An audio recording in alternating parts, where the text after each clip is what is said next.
minhas amadas, eu convido a todos a abrirem, mesmo sentados como estão, a Bíblia, no livro de Atos, capítulo 5, só 2 versículos, o 38 e o 39. Atos dos Apóstolos, ou eu posso até dizer Atos do Espírito Santo. Aleluia. Capítulo 5, versículo 38 e 39. Há uma palavra de Deus que eu quero que você guarde no coração. Às vezes não entendemos as coisas como devemos entender, questionamos sempre, mas não entendemos.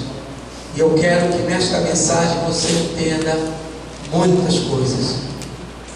Atos capítulo 5, versículo 38 e 39 diz a palavra de Deus: e agora digo-vos, dai de mão a estes homens e deixai-os, porque se este conselho ou esta obra é de homens, se desfará, mas se é de Deus, não podereis desfazê-la, para que não aconteça serdes também achados combatendo contra Deus.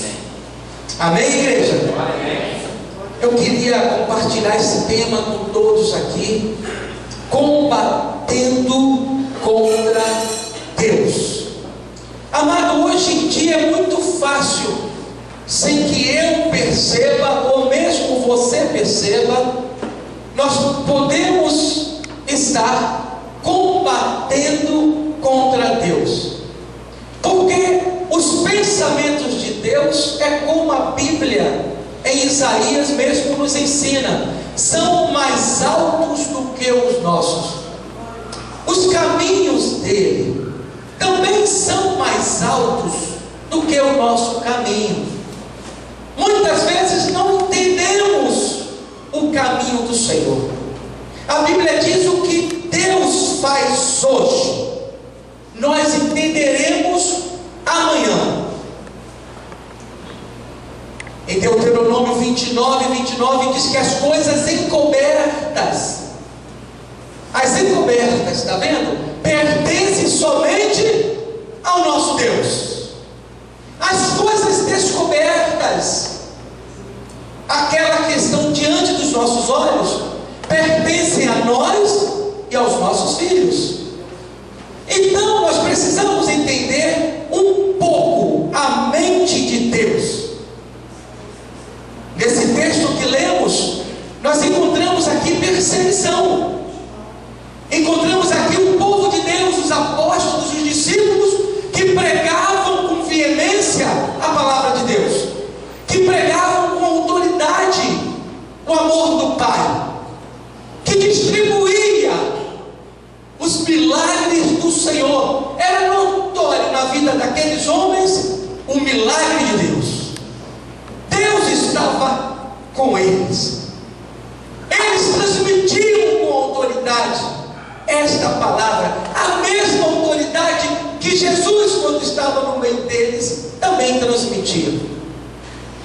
Houve uma perseguição, mas de quem? Daquelas mesmas pessoas que não deveriam perseguir, saindo dos fariseus, uma religião muito forte e política da época.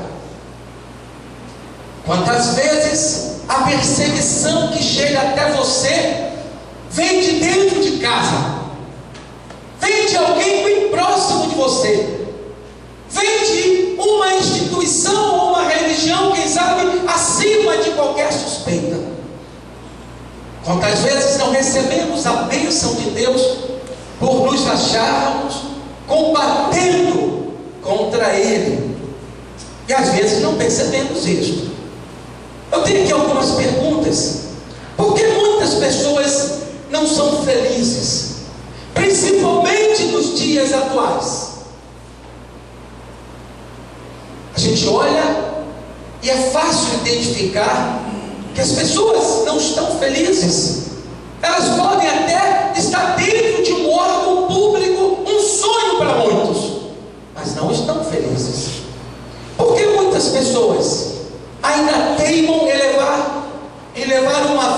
sem esperanças. Quantas pessoas já não acreditam mais em esperança? Eu tenho um nome, e esse nome é mais do que verdadeiro para a esperança. O nome dessa esperança é Jesus. Jesus é o nome da esperança que eu conheço. A esperança não é a última que morre, como diz o ditado. Por mais que você diga, eu não acredito nesse ditado, você vai nessas águas, porque a esperança parece não estar no teu coração muitas vezes. E a esperança é Jesus. Porque ainda há pessoas que não tiveram suas vidas transformadas. Jesus é aquele que veio transformar vidas. Ele veio tirar o triste e colocar o alegre. Tirar aquela doença e colocar a cura. Tirar o ódio e colocar o amor. Tirar aquele coração duro de pedra e colocar ali um coração transformado de carne. A palavra de Deus diz que Ele, Deus, é martelo que esmiuça a penha, a rocha mais dura do planeta. Ele vai batendo e esmiuça, torna em nada. É preciso que você permita que Deus toque em seu coração com esse martelo. No tempo dos apóstolos, meus amados, milhares de pessoas, prestem bem atenção, se convertiam quase que diariamente. Você está vendo? Eles iam para as praças, pregavam o mesmo evangelho que pregamos, e aquela multidão se convertia. Milhares diariamente, milhões, meses seguidos.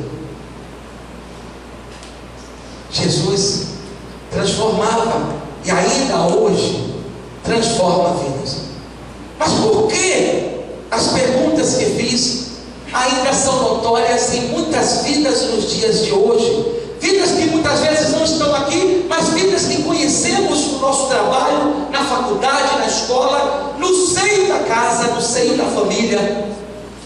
Não demonstra esperança, não demonstra felicidade, não tem um coração transformado.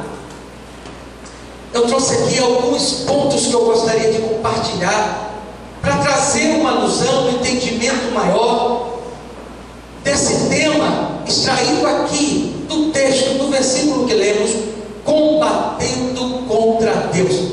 Às vezes você não encontrou felicidade porque você tem combatido contra Deus, até com a consciência de que você não está combatendo contra Deus, porque simplesmente você está no meio religioso.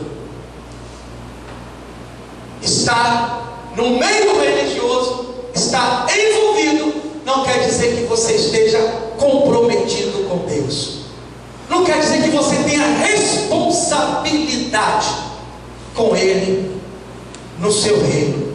Primeiro ponto é: por que em nossos dias vem como uma pergunta há muita relutância em voltar-se para Deus?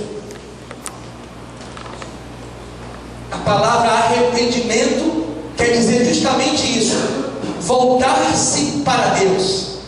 Mudança de mente é você estar caminhando numa direção e no ponto desta direção você reconhece o seu estado pecador. Você reconhece que você não está bem aos olhos de Deus. Você reconhece que você precisa de mudança urgente, senão sua vida vai desmoronar. Então você volta para Deus. Isso é arrependimento. Mas por que em nossos dias é esta a pergunta? Há muita relutância em voltar-se para Deus. No texto que lemos, os versículos, Gamaliel foi aquele instrutor, foi aquele professor, aquele mestre, aquele homem representava muitas faculdades. E o apóstolo Paulo foi antes de se tornar apóstolo, era Saulo. Foi criado aos pés deste homem. Aprendeu muito sobre vida, sobre as carreiras, as religiões, as filosofias, sociologias da sua época. Mas este mesmo homem, vendo a perseguição que sofriam os apóstolos depois de Jesus, sofriam as prisões, até as mortes, ele disse: acautelai-vos, tomem cuidado, né? Em outras palavras, para que não sejais achados combatendo contra Deus. Quem é que pode combater contra Deus? Quem é que pode bater de frente com Ele, afrontar ao Senhor? Vocês vão entender um pouco mais porque eu estou me dirigindo assim. No livro de Jeremias, no capítulo 1, no versículo 19, diz assim: e pelejarão e lutarão contra ti, Jeremias, diz o Senhor, mas não prevalecerão contra ti.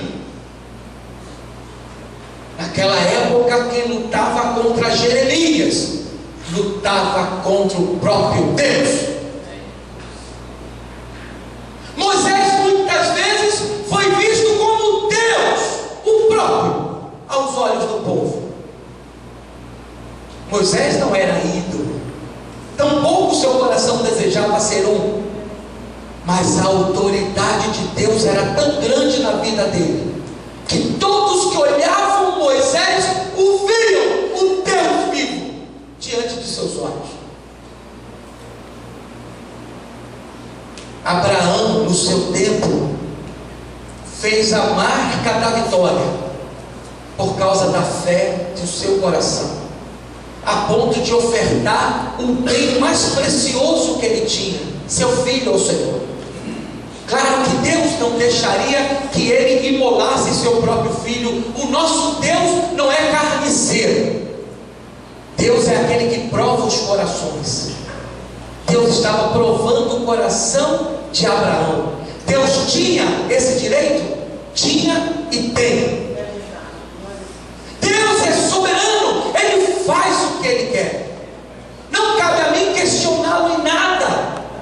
Mas quando Abraão levantou as mãos, Deus disse: espera aí, Abraão, pá, não faça assim. Eu sei que tu me amas. Posso chamá-lo de amigo.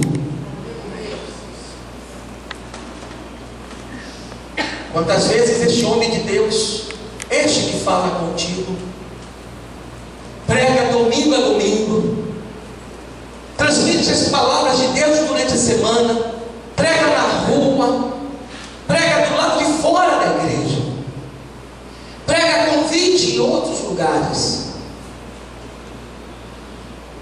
e tem notado cada vez mais uma relutância das pessoas de se chegarem a Jesus, de vir até Jesus. Sabe o que é isso? Combatendo contra Deus. Quem combate a mim nesta palavra, a Deus combate e a Deus afronta. As pessoas não querem mais transformação de vida, elas não têm mais esperança para isso, elas estão distantes desta realidade. Isso parece que não faz mais efeito. O nome Deus, eu não vejo Deus, por que eu tenho que acreditar nele? Eu falo como o apóstolo Paulo: olhem para mim, sejam meus imitadores, como eu sou de Cristo Jesus nesta vida. Eu já estou crucificado com Cristo e vivo, não mais eu, mas Cristo vive em mim. E a vida que agora vivo na carne, vivo na fé do Filho de Deus, o qual se entregou a si mesmo por mim. Então eu tenho esta ousadia de falar isso para vocês. Será que você não se achou combatendo contra Deus na vida que você tem levado? Quando você questiona a palavra de Deus na sua vida, quando o Espírito Santo de Deus toca teu coração e você rejeita-o, Quando você sabe que aquela palavra tocou na tua alma e você sai daqui como se você não fosse tocado, não fosse tocada pela palavra. Quando Deus faz apelo para que você tome uma postura e você sentado fica e diz: eu não vou fazer isso. Às vezes por uma tradição de família, às vezes por uma tradição religiosa, às vezes por algo que você aprendeu, às vezes por uma frustração que você viveu, às vezes por um trauma, não importa.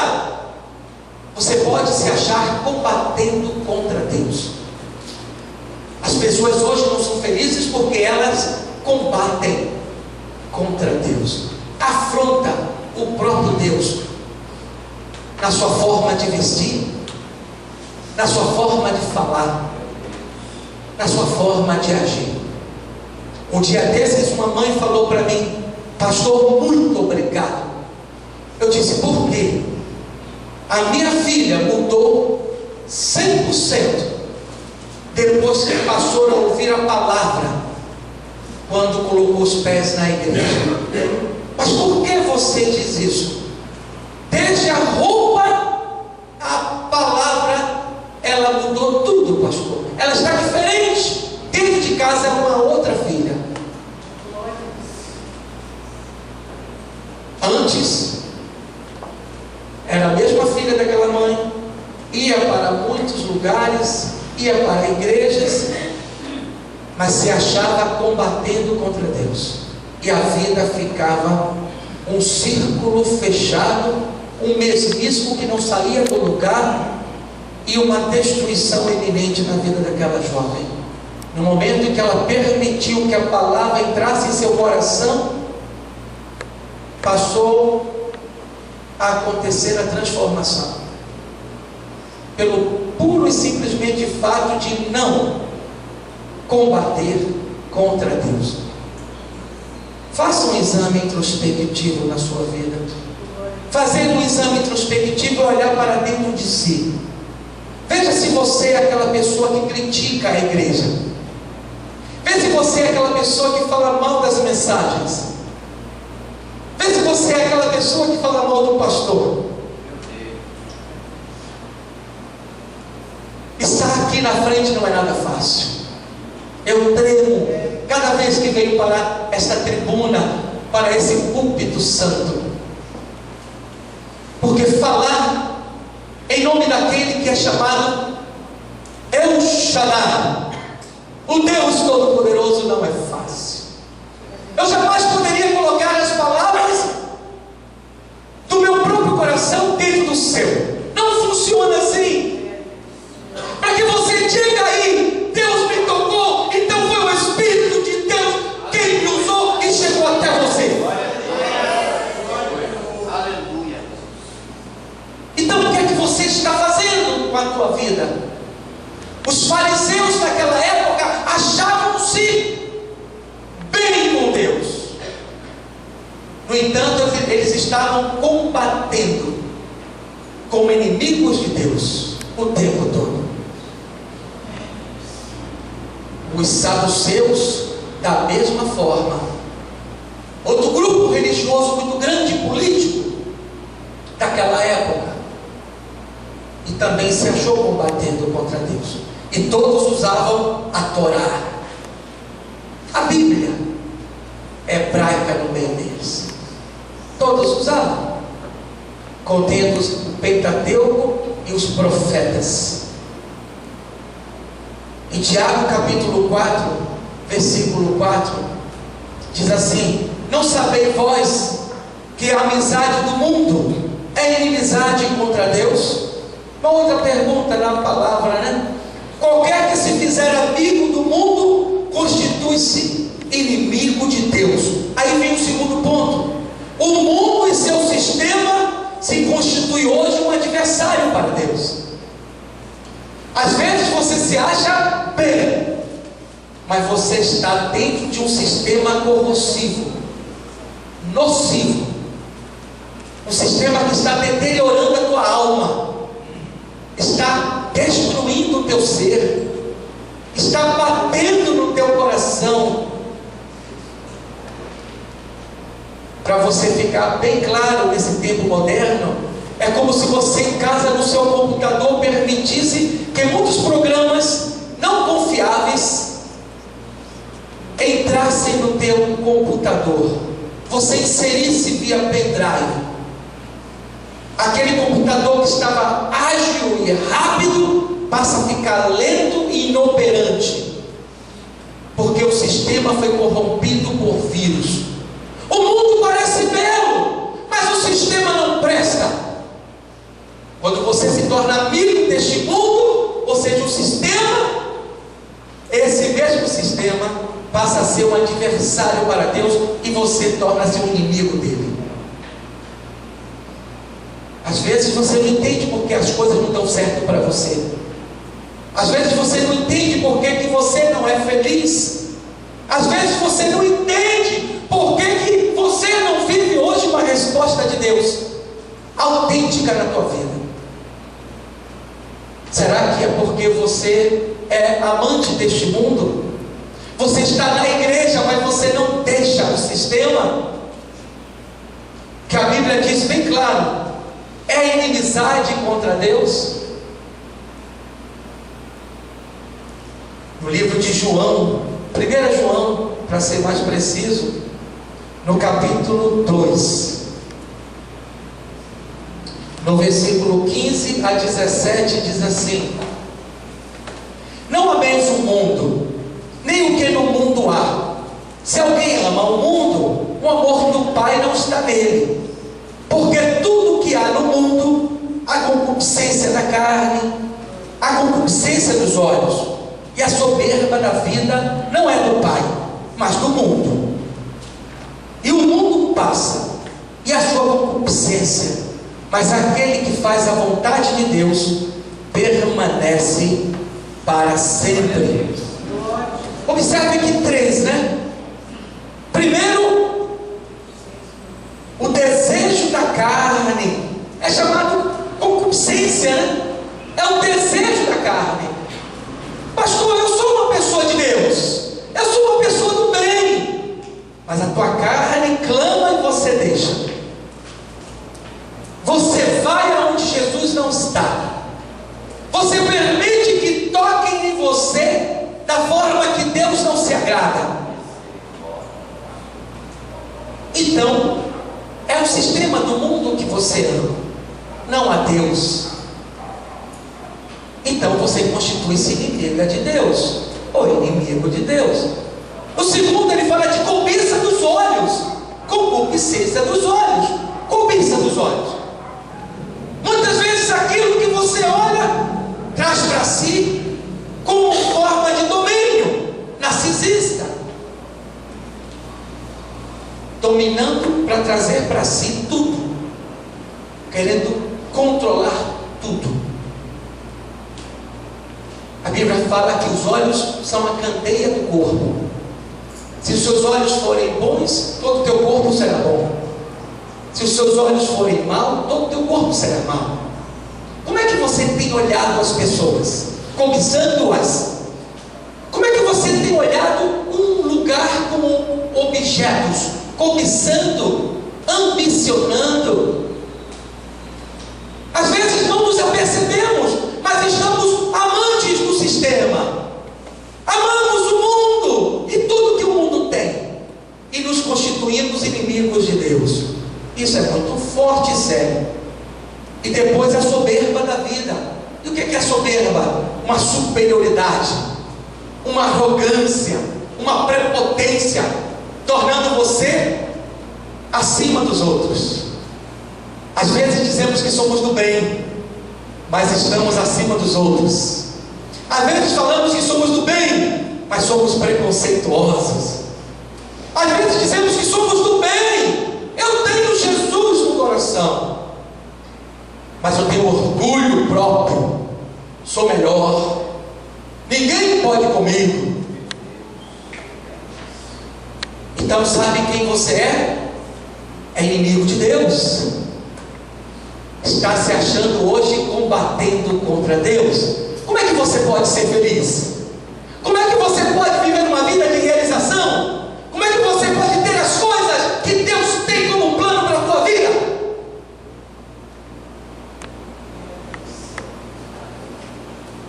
gente achou que só Gamaliel falou para aqueles que lá estavam: vocês podem se achar, cuidado, não persiga esses apóstolos, não persiga este povo que prega esta palavra transformadora. Muitos já vieram e já caíram. Se eles não são de Deus, esta palavra desaparecerá. Mas se porventura é de Deus, vocês podem se achar combatendo contra Deus. Amados, eu não quero combater contra Deus, eu não quero afrontar ao Senhor. A palavra de Deus diz: horrenda coisa é cair nas minhas mãos. Deus é aquele que desbarata inimigos, que destrói todos aqueles que Ele quer destruir. Ele é Deus. Quem disse isso foi Faraó. Achou-se o Deus Sol da época e perseguiu o povo de Deus. Queria destruir todos, até Moisés. Cresceram juntos, né? Queria destruir. E quando Deus fechou aquelas águas do Mar Vermelho sobre todos eles, sobrando só os poucos de Faraó, Faraó disse: Deus é Deus. Deus não se conceitua, Ele é. E Mateus 6,24 diz que ninguém pode servir a dois senhores. Ou você vai amar a um e odiar ao outro, vai servir a um e deixar de servir ao outro. Como é que você pode servir a Deus e a glória deste mundo? Servir a Deus e as riquezas deste mundo. Então aqui está o divisor de águas. Ou você entende que você não pode combater contra Deus, estando dentro do sistema corrosivo, nocivo, pernicioso, triste deste mundo, que faz você pecar. E a Bíblia diz que o pecado leva você à morte, porque é o salário do pecado, é a morte. Mas o dom gratuito de Deus é a vida eterna. Eu gosto muito desse dom gratuito, a vida eterna. É você ganhar a eternidade por causa dessa gratuidade. Não foi preciso você pagar nada, mas mesmo assim a relutância, as pessoas não querem ir nem de graça para Jesus. Mas eu tenho uma notícia para te dar, até você que está em casa: você vai morrer, isso é fato. Como será a sua vida depois desta que você está vivendo?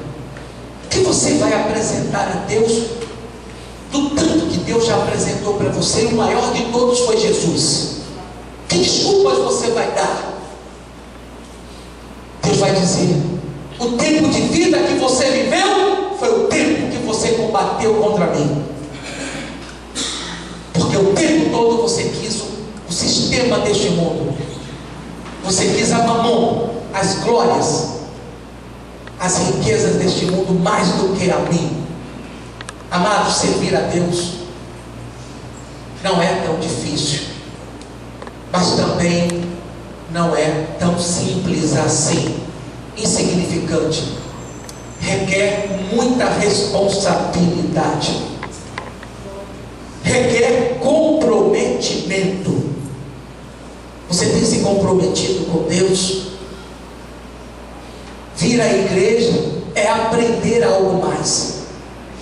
Hoje estamos aprendendo que não devemos combater contra Deus. E há muitas formas de você combater contra Ele. Mas a Bíblia diz em Hebreus que com Deus ninguém brinca e de Deus ninguém zomba.